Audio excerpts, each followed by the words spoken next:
Hi guys! Unboxing tayo ng isang RGB na keyboard. Bili ko sa Shopee. Dahil mahirap mag-type sa gabi. Pag work from home, hindi mo makita yung tina-type mo. Hindi ka pwede magbukas ng ilaw. Magigising yung iba. So, proceed tayo sa unboxing! Woohoo! Okay. So, ito na. Ito nyo naman yung packaging. Napakaayos. May fragile shit pang nakalagay. And syempre, nandito na ibang detalye sa harap, pero confidential. At yung address ko. May tinataguan tayong demonyo. Simulan na natin ang pag-unbox ng misteryosong keyboard. Nga pala, kaya ako kinuha to kasi yung mouse ko sa aking workstation ay naglolo ko. And nakita ko sa online na may mga promo ngayon sa Shopee na buy one take one na may keyboard na.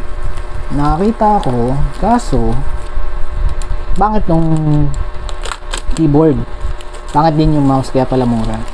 Eh since nasimulan na syempre nakabili ka na ng magandang keyboard separate at may magandang mouse din. So yun yung story nun, yung backstory nun. Tapos first time ko magkaroon ng RGB na keyboard, yung kasi yung ever since the 1990s naka regular keyboard lang ako. And so ngayon na-experience ko na siya. Pero sa dinami-dami ng RGB na keyboard, ang pinili ko yung walang hindi siya kasi di ba marami klase ng keyboard. Meron yung tawag dito, yung gaming, and then meron yung malagutok pag pinindot. I think merong tatlong klase yan, yung linear, tactile, saka yung mechanical. So itong kinuha ko is regular na RGB keyboard with linear na setup. Ganda naman siya, mukha siyang mechanical keyboard, pero simpleng keyboard lang talaga siya. So yan yung box, yung setup niya. Ang pinili ko nga pala ay black. Eh nakakita na rin ako ng review nito sa YouTube. Okay naman siya, pero syempre nga pala ito yung mga requirements niya. Hanggang na naman siya sa Windows 8, 7, and XP. Wow, XP ba yun? XP? Old school ah. So yun, kaya ako siya napili kasi mahirap din mag-type dito sa station ko pag gabi. Hindi ko tinutuod yung liwanag kasi syempre nasa kwarto ako. Baka nilipad pa yung dumi. Baka magising yung kasama ko sa liwanag. Ako naman kasi ayoko din na may liwanag pag natutulog. So ayaw mo maka-istorbo sa iba para hindi ka ma-istorbo. Iwasan mo mang-istorbo. Yeah! So yun na nga. Wait lang. Call lang ako. Dumi ng box. So again, kaya ako siya kinuha kasi yung mouse ko ang may topak, yung nag-scroll. Pero yung keyboard okay naman. Wala nga lang ilaw. So gusto ko lang lagyan ng ilaw yung keyboard ko. Is my experience since naka-sale naman. Kinuha ko na. So ito na siya. Tada! Well pack naman si keyboard. Goods. And maganda rin siya. Wait lang. Ganda. Sexy. Petite. Diba? Check this out. Aid play. Yung enter nya medyo promising. Ang laki. Kasi diba ibang enter pa ganun ang size. Ito. So sana yan lang. Ito yung setup ng ilaw. Mamaya ayusin natin yan. And ito yung numpad. Tingnan natin yung ilalim. By the way, plastic yung harap. Yan yung ilalim, simpleng-simple. Made in West Philippine Sea. Shit, China. Yan na. Ito, wala. Design lang to. Wala to. And then ito yung sa paa. Yoink. Tawa ako sa mga review. Minsan wala daw sila nakuhang stand na kulang isa. So yan, kompleto naman tayo. So, let's go, proceed. Lagyan na natin. By the way, yung ilalim is plastic. Yung ibabaw is plastic. And ito nga pala yung tunog niya. Tahimik siya. Kasi nga linear. Linear na. May RGB pa. Diba? Saan ka pa? Panis. set up ko muna siya, tingnan natin, and balikan ko kayo. Okay guys, so na-set up ko na yung keyboard, and ano bang masasabi ko? Sobrang lala. Ang ganda ng keyboard. Talagang sobrang sulit na sulit yung magagamit yung pera dito. Mahirap i-explain eh, so pakikita ko na lang din. Kita naman, no? So yun yung keyboard natin. Naka-setup na siya.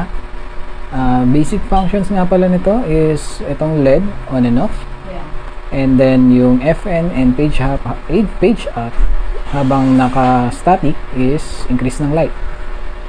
So may tatlong levels yan. So nasa max tayo ngayon, mid level, first level, and off. So kung medyo madilim naman, kahit na lagay na lang sa lowest level yan, pwede na, kasi maliwanag naman siya eh. And then kung gusto nyo palitan yung style, which is right now naka static, pindutin nyo lang tong FN and LED para maging breathing. So yan, makikita nyo sa breathing, hindi gagana yung page up and FN kasi yung light niya is humihina at malakas, so useless yun. Make sense? And then ang nagustuhan ko sa keyboard na to is yung liwanag niya. I mean, kita nyo naman yung ibang keyboard kasi, di ba? Yung ilaw niya is pa ilalim, ito pa side. And yung best part is yung mga lettering, kita nyo habang may ilaw. Iba kasi nadadamay lang yung lettering dahil dun sa reflection ng liwanag sa gilid. Ito hindi, kita nyo lahat. So yan. And yung cable nga pala niya, so yun kung maniliwanag, yung cable niya hindi naman masama. I mean, maganda siya. Oh, taas natin, sorry. Yan, so yung cable niya is maganda, matibay naman. Yung USB type A maganda rin. Yan, and then ito nga palang port na to, extension yan papunta dun sa work computer ko. So kapag need kong gamitin yung keyboard sa work, tanggalin ko lang dito sa bridge, lipat dito, nasa work na. Sabi ko lang yan kasi baka ganyan din ang setup nyo. Mas mapapadali yung buhay nyo kaysa gumapang-gapang pa kayo sa CPU nyo, magkapa sa likod kung nasa na yung ano, I mean yan na yan. Ito yung bridge ko para sa laptop, and by the way, ito yung keyboard na supply ng company. Walang problema yan, I mean wala lang sa liwanag and then maingay. So pag nag-type ka and yung sound nya, ayan, narinig nyo ba?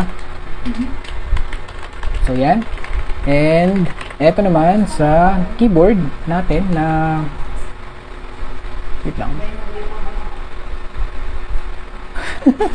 Hindi naman siya nakakonect, pero pag tina-type ko siya, lumalabas siya. Anyway, ito naman yung sa ating isang keyboard. See?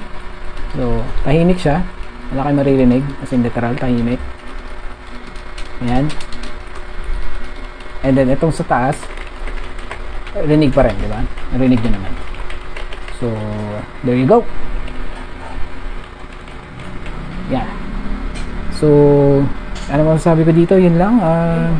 Again, kung kinakailangan nyo ng static or breathing, FN and LED light lang. And, yeah. So, yun. So, yun na nga guys. Yan lang yung masasabi ko sa keyboard. Again, i-flex ko yung keyboard natin para makita nyo. Yan. Yabang. Sobrang natuwa ako sa kanya, and sana nakatulong yung video sa inyo. Again, if need nyo ng questions or may problema kayo or may tanong kayo sa item, pwede kayong mag-comment sa akin. And if nakatulong to sa inyo about sa decision nyo or gusto naghanap din kayo katulad ko ng keyboard na pang work from home and tahimik, linear, and may matinong lighting, ito na ako ninyo. Solid to, walang problema. And for the price, mura lang siya, less than 400 pesos. Lalagay ko na din yung link ng Shopee sa description. And again, if nakatulong to, sana like nyo, subscribe, share. Pabutit sana natin ng 1,000 yung subscribers ko kasi hirap kumuha ng mga subscribers dito sa YouTube. And yun, sana nakatulong. And again, thank you so much. Have a great day and bye-bye.